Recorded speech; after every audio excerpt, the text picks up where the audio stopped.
5 seconds. Start. These writ petitions are directed against the order dated 31st 8 2004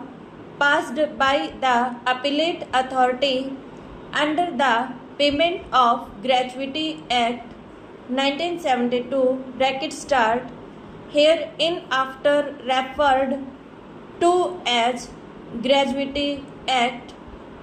bracket clause directing the petitioner who was appellant before the appellate authority to deposit the amount of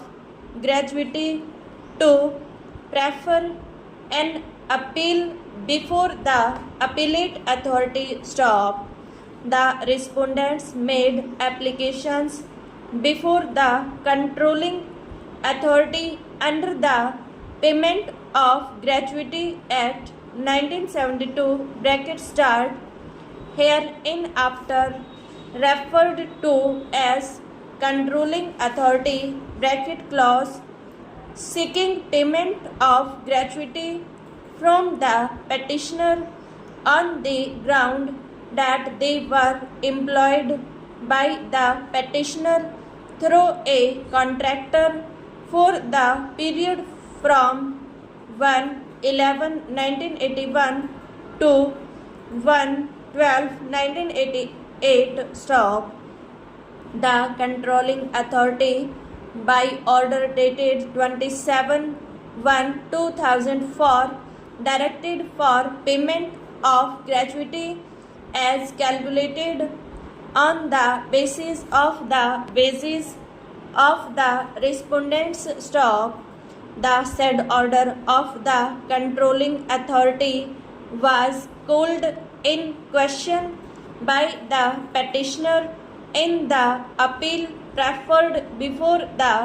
appellate authority in appeal numbers 3945/2004 B2 along with an application under section 7 of the Act to waive the prerequisite condition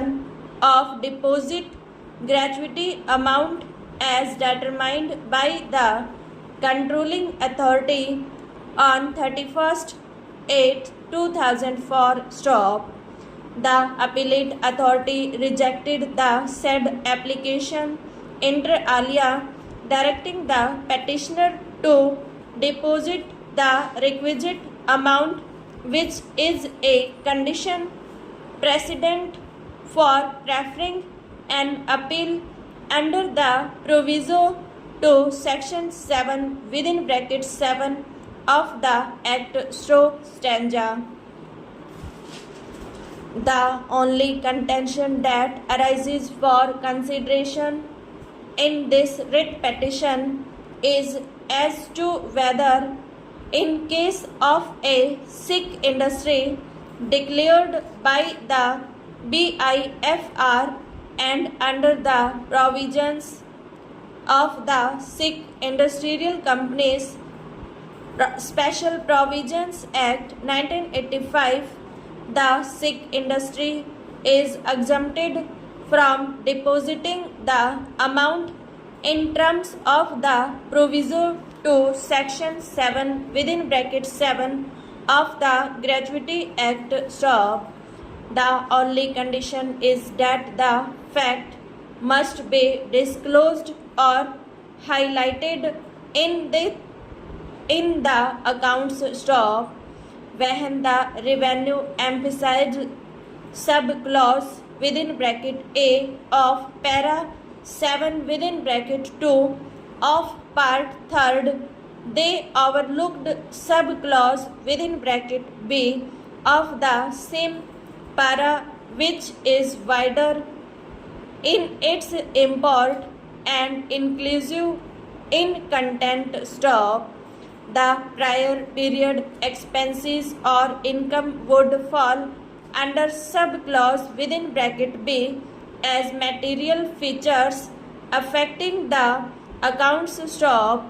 a cumulative reading of sub clauses within bracket A and within bracket B of para 7 within bracket 2 of part M will show that arrears of depreciation, even if it is considered